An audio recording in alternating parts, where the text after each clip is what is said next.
Hello, listeners, and welcome to the Downright Upright Show, the place to go to hear out loud and proud what people like you are thinking. And my name is Philip Anthony, and I'll be your host today and every Saturday at 5 p.m. Central on AM 950, the progressive voice of Minnesota. I'm so glad you're all joining us, and I hope everybody out there is feeling fantabulous, because fantabulous is fantastic and fabulous put together twice as nice. And I'm feeling amazingly fantabulous because my guest today is somebody I just recently came into contact with on social media, and his show is probably one of the best I've seen when it comes to LGBTQ content. So I'm going to introduce him because I would be remiss if I didn't.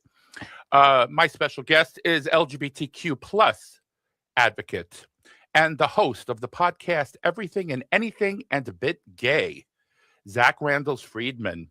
You can view his webpage by going to everythingandanythingpodcast.com and on Instagram at @TheRealZachRe. Now, he spells Zach with an H, so it's Z-A-C-H.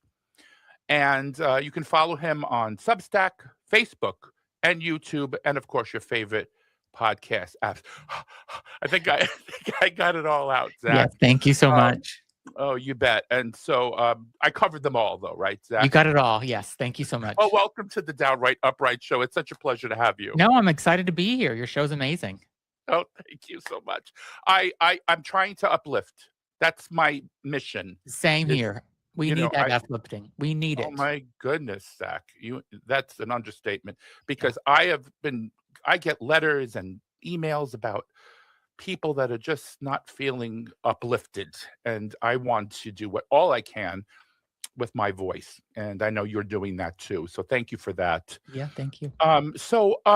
Before we talk about your advocacy for the LGBTQ plus community and your amazing podcast, let's start the show by going into your background, like how it all started for Zach. Sure. So can you enlighten the audience about that? Yeah, so I was in pharmaceutical digital marketing, leading teams for a long time and for over 20 years. And at one of my companies, they're like, we want to start a podcast. And I'm like, okay, well, who's going to host it? They're like, you are. I'm like, no, I don't want to. I don't like hearing my voice. I don't want to see myself on camera. And but I was head of US communications for this company, and they're like, it has to be you. So I did 15 episodes. I had to edit them or look at the edits, and I finally got used to hearing my voice and seeing myself on camera. And then I left that company. And when I left, I kind of missed it. And my friend who does audio, video, he's a guru and all this, he's like, you should do your own show, because people would find that you have interesting topics. I said, I don't know, maybe. He goes, just do it, try it for a season, do 10 episodes, see if you like it. I did it. I had some friends on. I got a couple of guests that I found, and I loved it. And then it just started kind of growing. And then I just put it out there, and I started getting feedback about it, and people like, I really love it, and it's authentic, and it's inspiring, and you're not being negative. And so it kind of kept growing. And then I went to another company, another pharmaceutical company, and I did a podcast for them, and it was around oncology. And I would interview patients and patient advocates and executives, the CEO of the company, and that did extremely well. And then I just kept doing this podcast on nights and weekends, and then finally I'm just like, I have to do my podcast full time, because it's where my heart is. And I was kind of just tired of corporate world, and now that's what I'm doing. I'm doing this podcast and a news podcast at the same time. A news podcast. Yeah, so I do another podcast called Listen Up Girl, and it's 10 minutes or less of LGBTQ plus news daily. So I cover everything. I make sure all the stories are legit, and it's just a quick 10 minutes a day to kind of keep our community informed about what's happening. I try to look for some positive stories, but in today's world, it's harder to find them. But I do find positive stories, and I tell what's happening, unfortunately, in this country as well, sometimes that aren't so positive. Mm-hmm. We have something in common, Zach. I just literally retired from my corporate job Oh, myself. doesn't it feel wonderful? Liberating.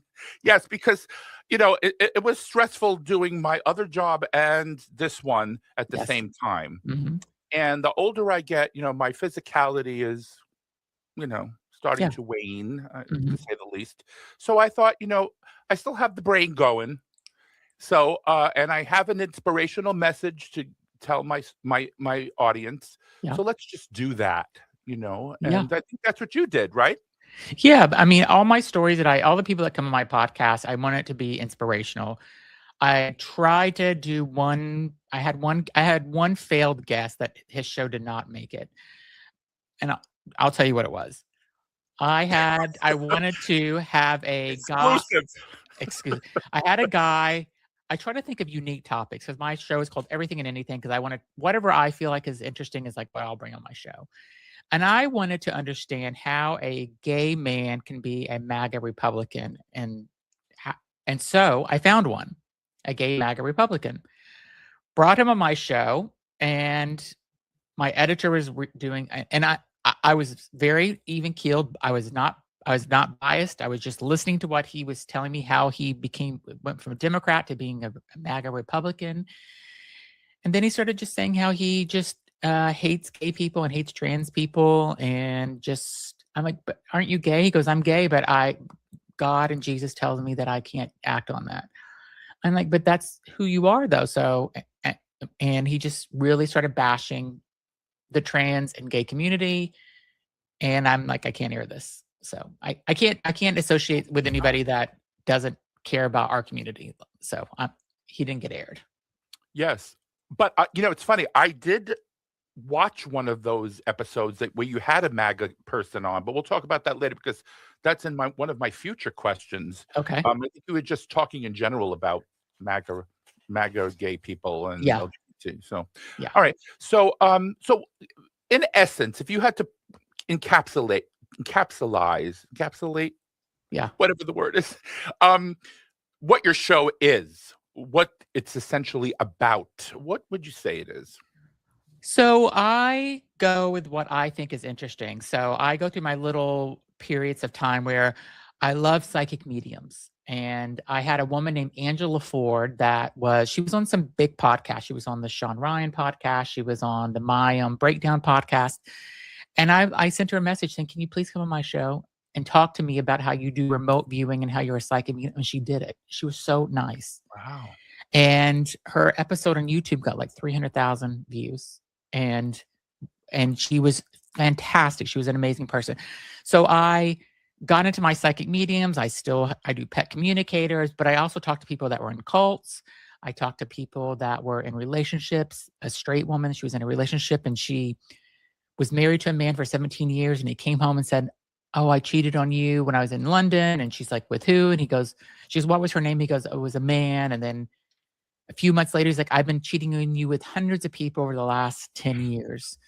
And so her story was so inspiring because she divorced him, and she has a trans daughter now, and she has started her own marketing company, her own podcast, and she is super successful, and she is like thriving in her life. And so I have everything from cults, people that escape cults, to transgender people. I have a woman that came out at the age of 66, and she's the voice of the New York City subway system. Her name is Bernie Wagon Blast, and she's amazing. She's the Grand Marshal, one of the Grand Marshals at the New York City Pride Parade this year.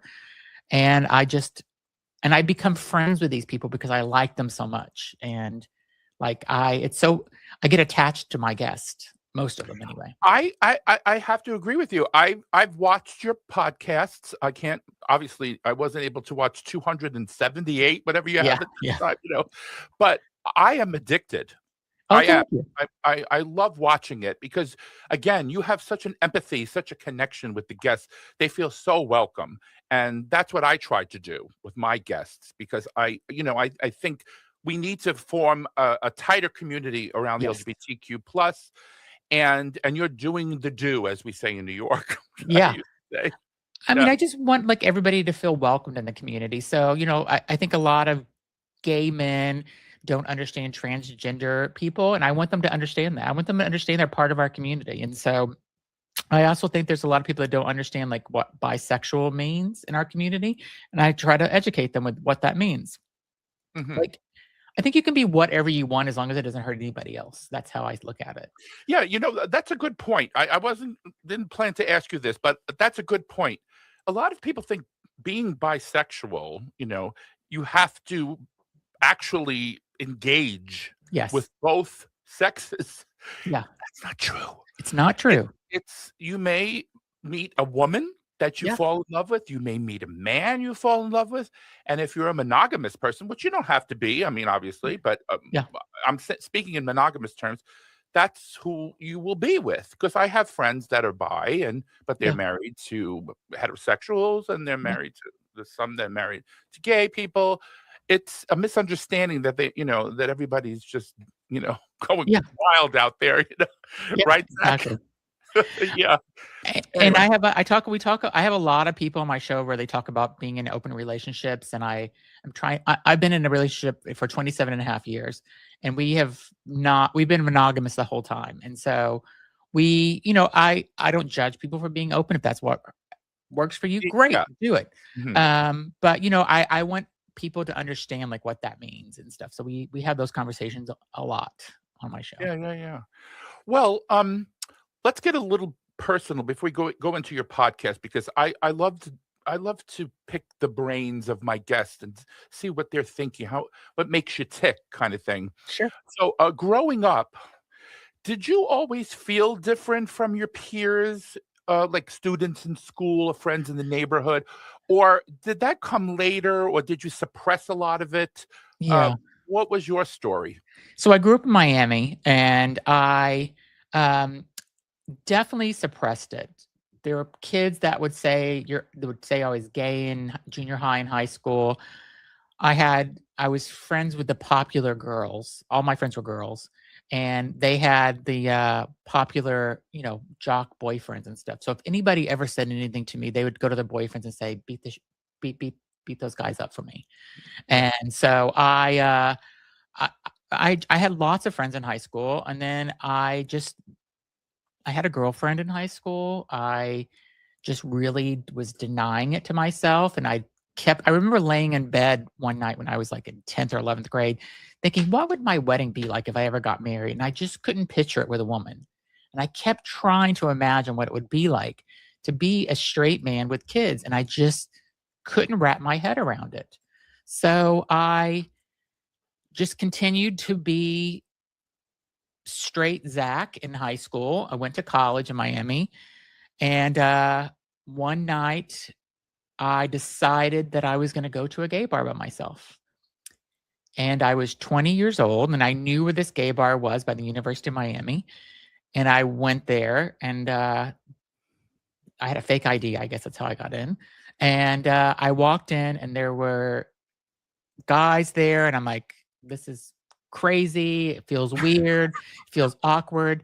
So I ended up like meeting a guy and talking with him because I was this little blonde haired twink. And this guy comes up to me, and he was this nice looking Cuban man that was tall. And we walk outside. He ends up kissing me. And I'm like, well, and he's like, what do you do? I'm like, I go to college. What? And I go, what do you do? He goes, and he told me the name of the company he works for. And I'm like, and I dropped. That was the company my father worked for. Wow. I couldn't have got out there fast enough. I could not leave. Like, he worked at the same company as my dad. Oh no. And so my dad, I didn't know if I was gay. I didn't know what I was at that point. I know I made out with a guy in a parking lot, but that's. And so I left. I didn't go back for several weeks. And then finally, a couple weeks later, my curiosity piqued again. I'm like, I got to go try this again. So I went back to the bar, and I walk in, and I see somebody that I work with because I was working a part-time job at Home Depot. And there was a guy named Alex, and he walks up to me and he goes, I knew I was going to see her eventually. I knew you were gay. I'm like, I'm not gay. He goes, well, then why are you in a gay bar? I'm like, I don't know. Maybe I'm bi, curious. I don't know. He goes, "No, you're gay, sister. You're gay." I'm like, "No, I'm not gay." And Oh, and then we just started going out every other night to this bar, and then we ended up going to South Beach, and I moved to South Beach, and then I realized I'm gay. So that's how it happened.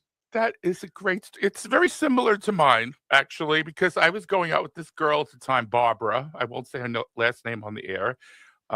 She's watching. Um, and she had a friend, but we used to call him different. Okay. We didn't use I was so sheltered. I didn't Yeah. even know where a baby came from until I think in like 3rd year of high school. Yeah. It was the Catholic religion is Yeah. very, very you don't talk about sex, you don't talk about gay, you don't talk about anything. So, cut to the chase, this different person Yeah. said, "I have a great club for you and Philip to go to." Speaking to Barbara, and she asked me what I'd like to go. I said, "Different, okay, I don't mind different. Yeah. Why not?" And we get in there, and it's in Greenwich Village, and there were all these men with their shirts off, sweating, Yeah. muscular, and she's sitting on my lap, like really tight, holding me, Yeah. as if I'm gonna, you know, jump off and be Yeah. with one of them. And I think that was the moment where I realized, because I'm looking at them, and I said, maybe this is where I belong. Yeah. And I snuck on the subway, like, well, in New York we have subways. Yeah. You do it. You have a metro, don't you, in Boston? Yeah. Yeah. We have the T. Yeah. The T. And I snuck on, with my friends didn't know. I just would jump on the subway, go to these bars on the weekends. They didn't know. I was almost like I disappeared. Yeah. Right? Did you have that as well when you had your straight friends and then you had to go Yes. And escape?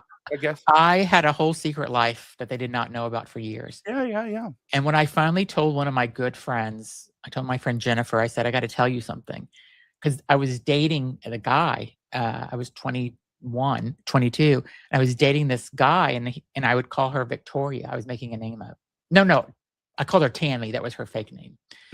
And I called her one day. I said, listen, I got to tell you something. And she goes, what? And I go, you know Tammy that I've been dating? She goes, yeah, I've never met her. I'm like, well, Tammy's really Ronnie. She goes, like Veronica?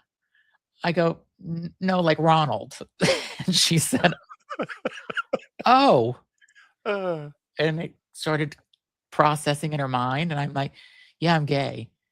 And she goes, but how? Like when? I'm like, since I was 20, I figured it out. She goes, that was like 2 or 3 years ago. Like, I don't understand. I'm like, I have lots of gay friends. And she goes, you have a whole secret life. But yeah, I introduced her to all my friends. They all loved her. And she became a part of the gay crowd with us. was it easy for you, or how did you navigate the coming out to family members? Was that harder than your friends for you? Because it was for me. Yes. How did that turn out for you? So my father grew up in Southern Illinois, and my grandfather was super religious, Southern Baptist Church of God religion. And there was no dancing, no cards playing, no alcohol, no gambling, none of that stuff. My grandfather was very, very strict. At church on Sunday morning, church on Sunday night, Wednesday night, the whole thing. And I lived in Illinois until I was 7. And then we moved to Miami. And my dad said when we moved, if you don't want to go to church anymore, you don't have to. I said, I don't want to. I think it's not for me. I don't believe in any of that. And so I had girlfriends in junior high and high school. I had a girlfriend my freshman year of college. And then I moved to South Beach, and I moved back with my family for like a year before I moved to New York.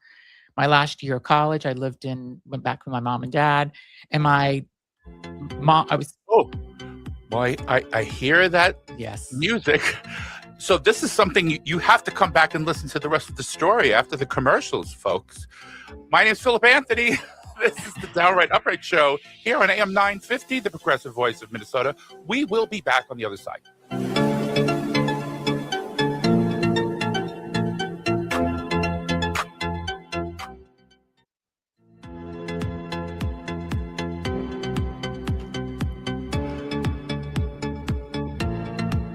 Welcome back to the Downright Upright Show. And my name's Philip Anthony, and I am here with Zach Randles Friedman, the host of Everything and Anything and a Bit Gay. I love that. I love that parenthetical at the end there.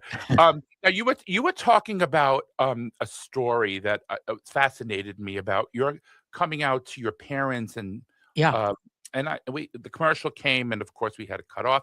So, what you want to pick up from where you left off? Yeah, there? sure.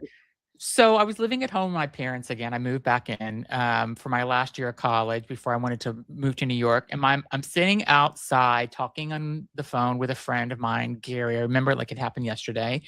And my mom comes out and she goes, "I need to ask you something." And I said, "Mom, don't ask me anything that you don't want to know the question to or the answer to." And she said, I really need to ask you. She goes, "Your father wants me to ask you something." I said, "Are you sure?" And she says, "Yes, I'm sure." She goes, "Are you gay?" And I said, "Yes." And her first thing she said to me, she goes, "Oh my goodness, do you have AIDS?" I said, "No, Mom, that's a stereotype." This is in the 90s. And I said, "No, Mom, I don't have AIDS." She goes, "Do you want to be a woman?" I said, "No, Mom, that's not what being gay means. Like, educate yourself. That's not what it means." And she cried and she told my father, and my father didn't talk to me for 6 months. And Christmas time came around, and I told my mom, like, "I'm leaving for Christmas. Like, I'm not going to be here. It's awkward. Dad hasn't talked to me in 6 months." They didn't kick me out, but it was like weird not talking to someone when you live in the same house with them. So I said, "I'm going to go away for the Christmas holidays, stay with friends." And then my dad came home from work 2 days later and walks in the door, and I'm walking to the kitchen, and he comes and gives me a huge hug and says, "I love you no matter what." Oh, my God. And I said, "Okay." And he goes, "I don't understand it. I'll learn to understand it, but I love you and I don't care." And I said, "Okay." He goes, "As long as you are happy, that's all I care about." And so, an interesting story is that my brother, who's 6 years younger than me, who I always thought was gay, a few years later came out of the closet. And was my dad calls me at like 8 o'clock on a Saturday. I wasn't living with them anymore, obviously. And he says, "Your brother's here, and he's came home drunk last night, and it was like 8:30 in the morning, and I think he's still drunk, and he needs to tell you something." I'm like, "Okay, what?"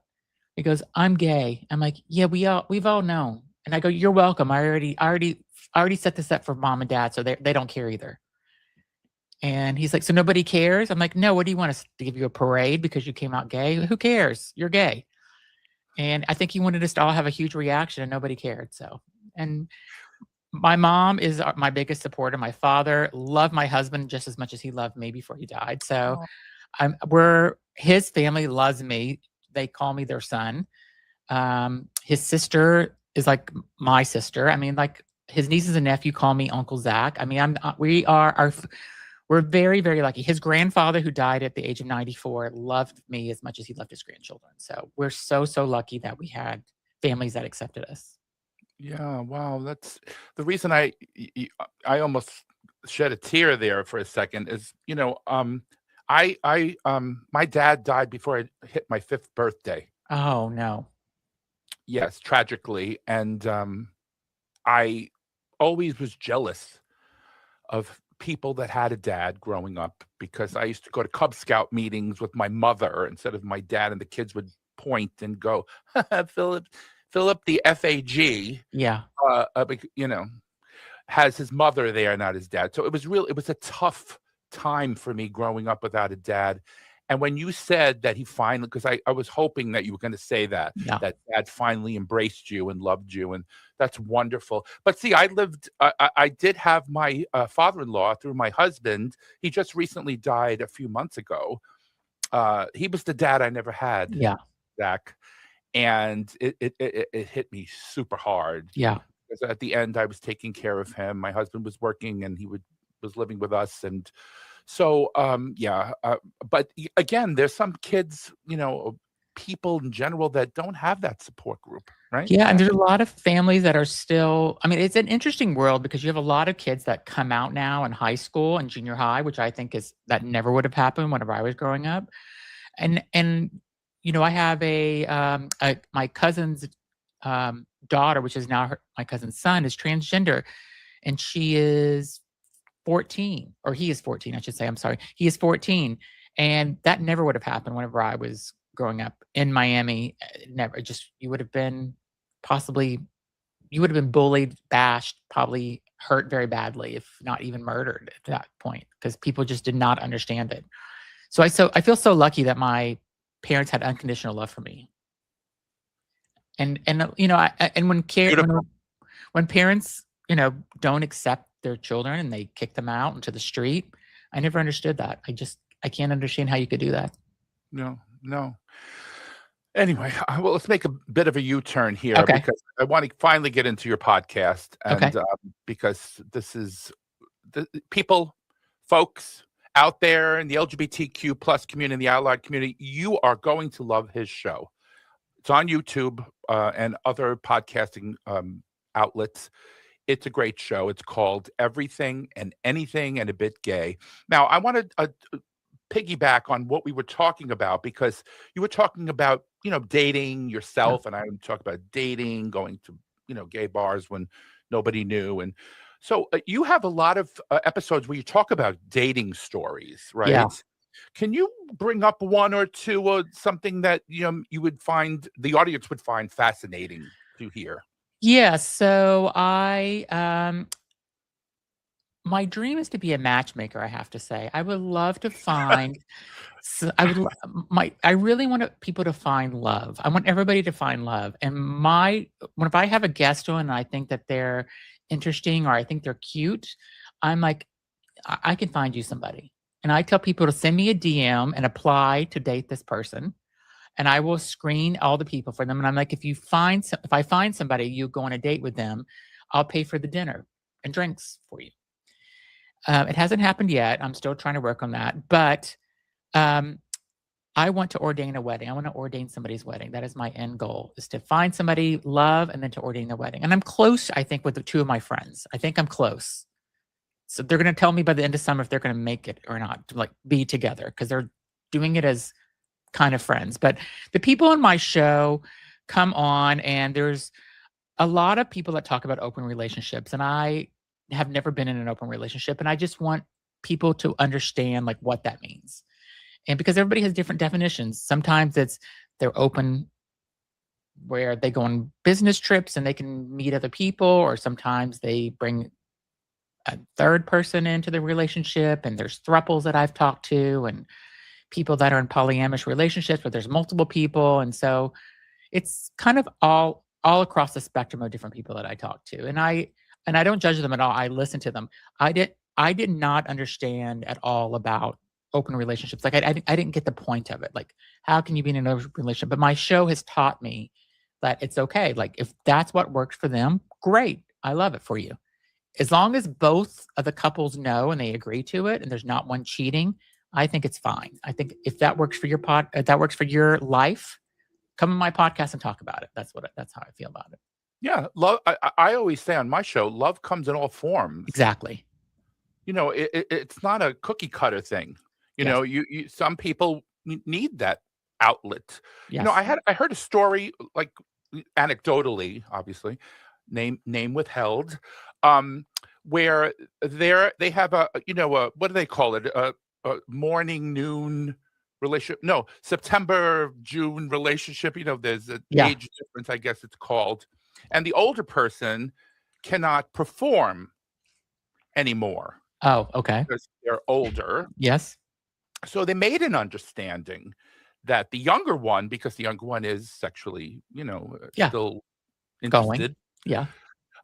To, if you want to do that, just let me know, and and let's do it, because I feel it would be selfish of me not to allow you to do that. So I thought that was beautiful, that somebody would be so open and so caring about their partner that way, to the point where they would let them do that. What do you say about that, Zach? Yeah, I think it's great. I think as long as both people in the relationship agree to it. The cheating part, Right. I can't get past. If somebody did it behind somebody's back, that I don't agree with. As long as you're communicating, if you both say, "Yep, this is the terms, I agree with it," go for it. You have needs, go get those needs met, but come home to me every night, then great. I'm all for whatever works for couples. And Yeah. if it makes, I mean, obviously they love each other and they want it to work, or else they would leave. And so I think if that's what makes them stay together, then that's amazing. I love it for them. Yeah, and they're always kissing and hugging, and they're very, very demonstrative with each other. Yeah. It's just the nitty gritty, I call it, they don't do because obviously there's biological issues Yeah. going on with the older partner, Yes. and that's fine. I mean, if it's none of your business anyway, what you Yeah. think about what's going on with them, and love comes in all forms, like I said. Um, Exactly.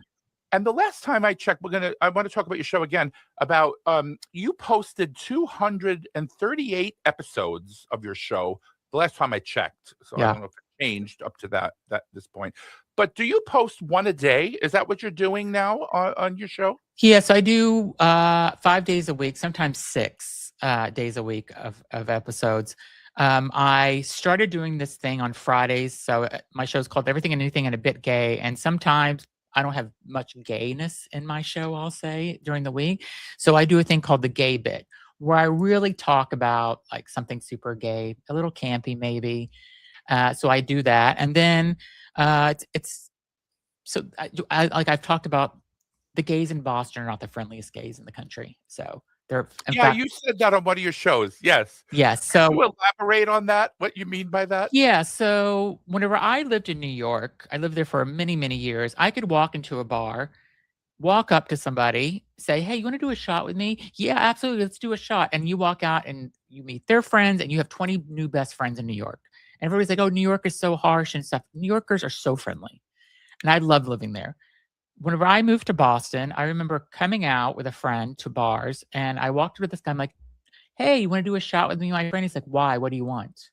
I'm like, "Oh, nothing. We just wanted to say, like, you looked like you were here by yourself, and like we thought we'd do a shot." "Oh no, I'm good, thanks." And I'm like, "Okay, well maybe he's just not into us, like, or whatever." But then as you meet people in Boston, like, "Oh no, all Boston gays are cliquey like this. These are the gays that never left to go away to college. They went to school in Massachusetts. They have all their families here. They're never going to leave, and they're that's just how they are. They're not friendly." And I don't get it. And every person that I meet says the same thing about Boston gays. They're all so cliquey. I hear the same thing about DC. DC gays are the same way, I hear, but um New Yes. York, New York, yeah. New York gays are nice and friendly, and Miami gays are mostly nice and friendly. And I just don't understand like why Boston gays just they turn their backs to everybody. They're standing. Well, I just went to Provincetown a few weeks ago, and we went to the tea dance. It happens every day, and like all the Boston gays were in a circle, like with each other, and everybody else was walking around talking with everybody. And the Boston gays are like in their own little island, their own little world. It's so Oh. bizarre. What have you heard about Minneapolis St. Paul gays? I've actually heard they're friendly. Is that true? Uh, yes. Okay. It's yes, they are.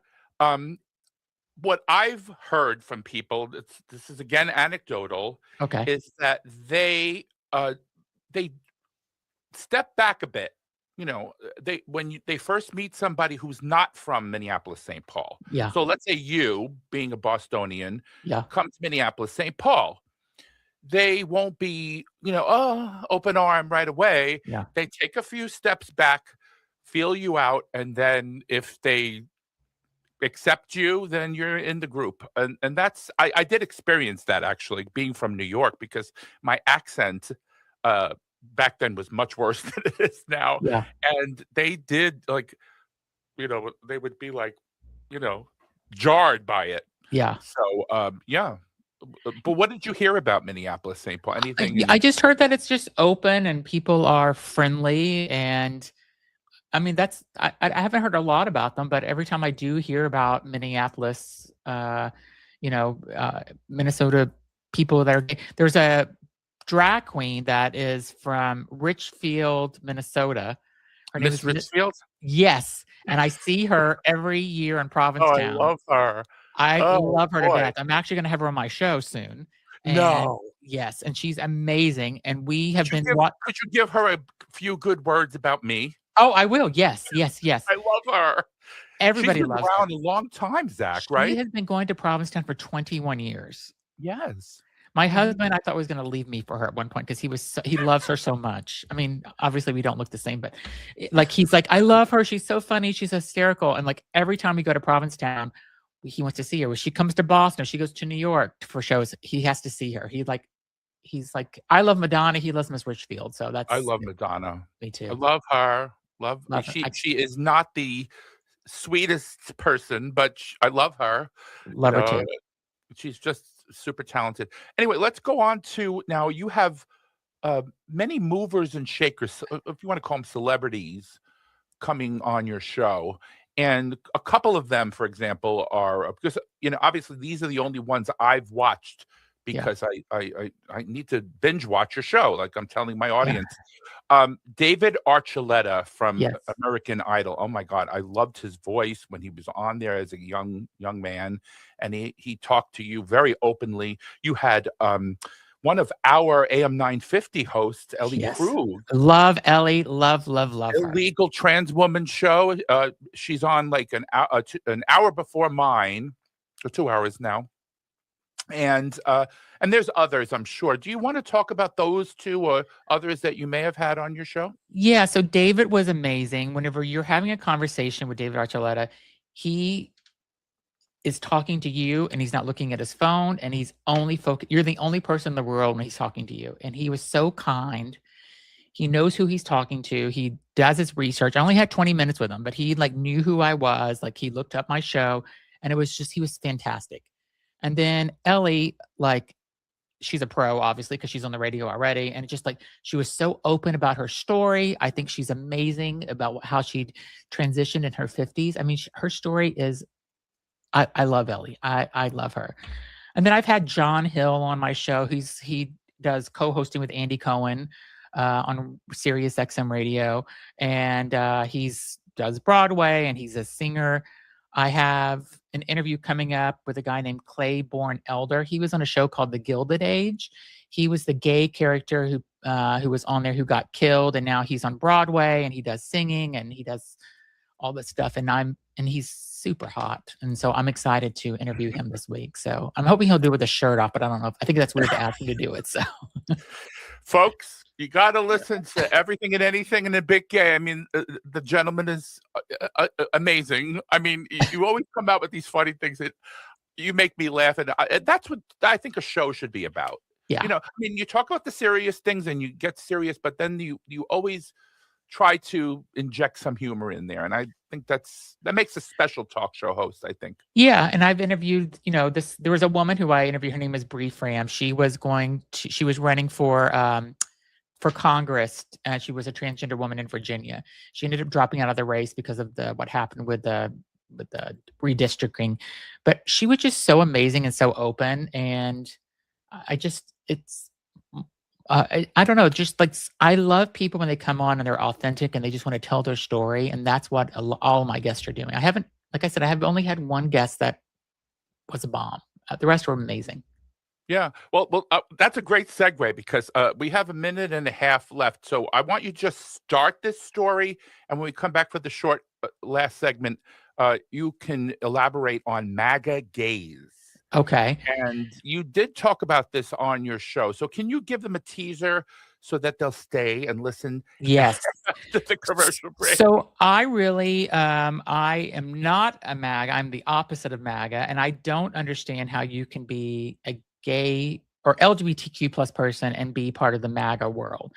And I really, really, really wanted to understand it. So I interviewed this man that I found. I researched. There was a couple of people that I came on my show. He came on. He started talking. I was very even keel. I was not being biased. And he just started talking about how he hates gay people and he hates trans people. And I'm like, but you're gay. I don't understand this. How can do you hate yourself? Because I go to church and they don't approve of this. And I'm not. I said, so who are your friends? Because my friends are my Christian friends.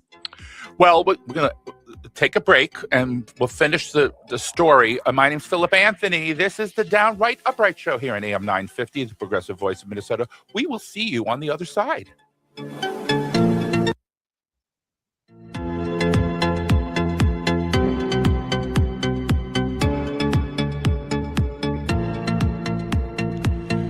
Welcome back to the Downright Upright Show. My name's Philip Anthony, and I'm here with Zach Randles Friedman, the host of Everything and Anything and a Bit Gay.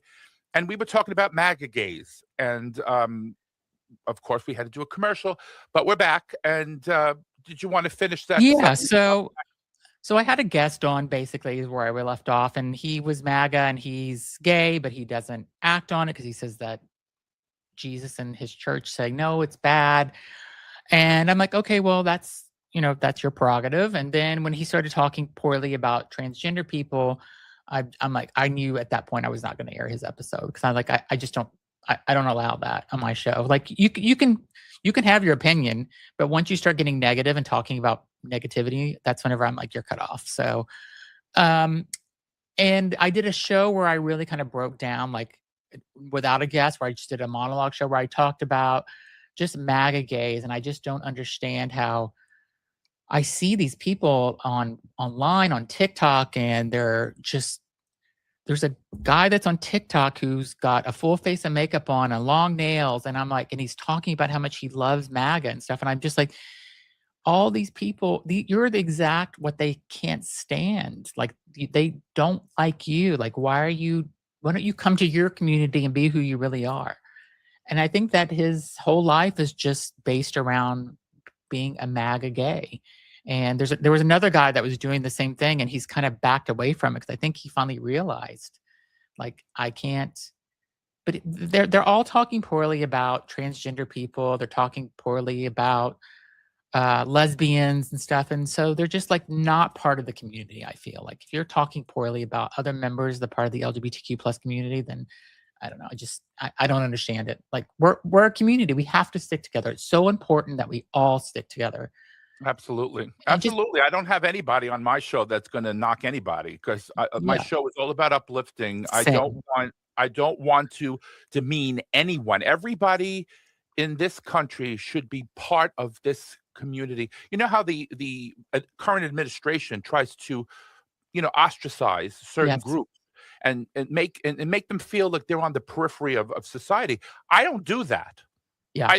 I am including everyone. If you're heterosexual and cis and you're a welcoming person, you'll be on my show. Same with me. I have plenty of heterosexual cis people on my show.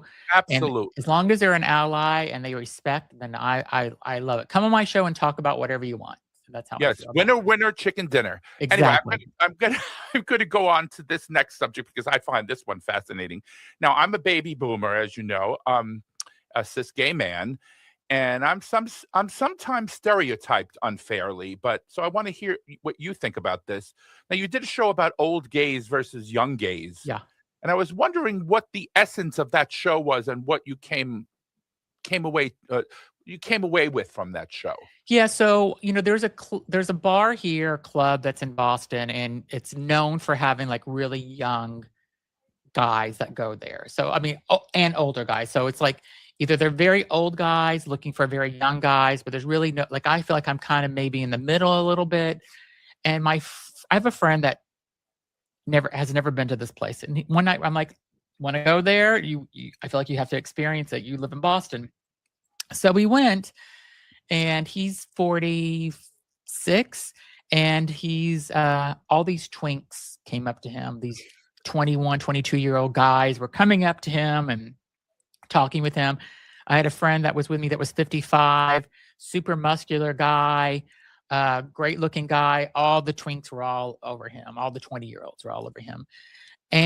But they just wanted, like, do you want to buy me a drink? Was the questions we were getting. Do you want to buy us drinks? They seen us like as the old rich gays or something.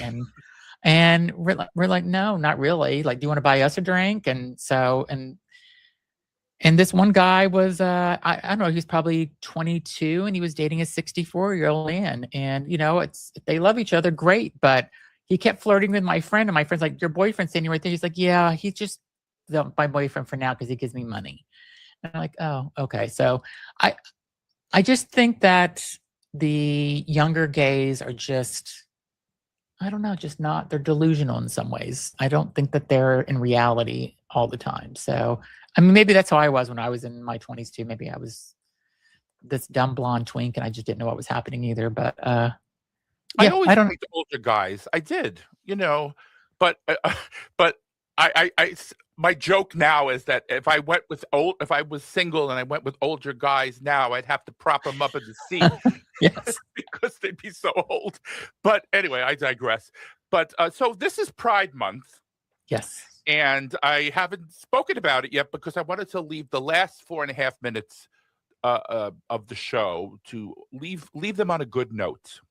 So, Pride Month means a lot to me. It's such an important thing. It's uplifting. It's communal. Mhm. People come together and there's so much joy. I mean, there's people that, very despondent during the year, and then they go to a Pride festival and it's like they're like a Yeah. flower. They grow. So do you have any message that you'd like to give to my folks out there, my listeners, to uplift and to give them some encouragement during this Pride Month? Yeah, I think this Pride Month this year in 2026 is more important than ever because if you look at, especially in the United States, because if you look at all the legislation that has gone through, all the anti-trans bills, anti-LGBTQ plus bills that have gone through, over 600 just in 1 year or 1.5 years, it's insane. And I think I've seen people for Pride that are part of the LGBTQ plus community and allies come together more than ever. They've lost corporate sponsorships in a lot of cities. They've lost, you don't see companies changing their logos with a rainbow anymore as much. But the people in the community are coming together and you can feel it. You can feel people supporting each other. And there was one city, I can't remember what the name of the city was, that lost $80,000 worth of corporate sponsorships, but the community ended up giving them that plus more. So they were able to have their Pride celebration. And it's things like that where the community comes together just makes me so proud to be part of this community. And this Pride Month, I think, means more than the previous ones. I mean, we got this flag back at Stonewall, and how are they going to take the Pride flag down at Stonewall? And they got that back. I think those type of things are just so important that we recognize those things, those wins when we have them, and that we just support each other as a community, no matter what letter you are in the LGBTQ plus. Support the community. That's my message. Yeah, I'm first of all, I'm very proud to be from Minnesota. Yes. Oh my God, we are a trans refuge state, Zach. Yeah. Which means that if you you need medical care and you're trans, or you want a driver's license, some states you can't even do that. Yes. This is the state for you.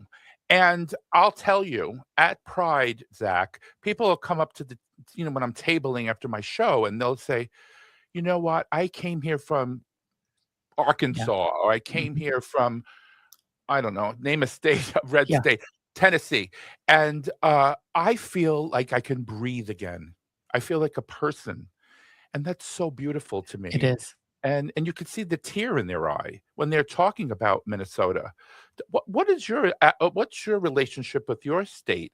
We have a minute and a half, and maybe you want to end on a happy note. I mean, Boston. I am in a bubble in Massachusetts. Massachusetts is very liberal. They love gays. It was the first state that had same-sex marriage before it became federally recognized. And our governor is a lesbian, Maura Healey. She is amazing. They just reached out to me to be an influencer for her campaign. I'm going to 100% support her. And and nobody cares here. You can be even the most butch Bostonian guy that you see could care less if you're holding hands with a guy walking down the street if you're a guy. So, well, I just want to, I hate to cut you off, but I just want to thank you so much, Zach, for being a guest on my show. You're an amazing human being. Thank you. You are too. I hope we do this again. I got the chills talking to you. I really did. You're amazing. Well, I want you to come on my show, please. I will. And for more information about Zach Randles Friedman and his amazing podcast, you can go to everythingandanythingpodcast.com or follow him on Instagram at The Real Zach with an HRE, Substack, Facebook, or YouTube, or your favorite podcast app. And to my listeners, I love you. Bye. And we'll kiss you and hug you. Happy Pride.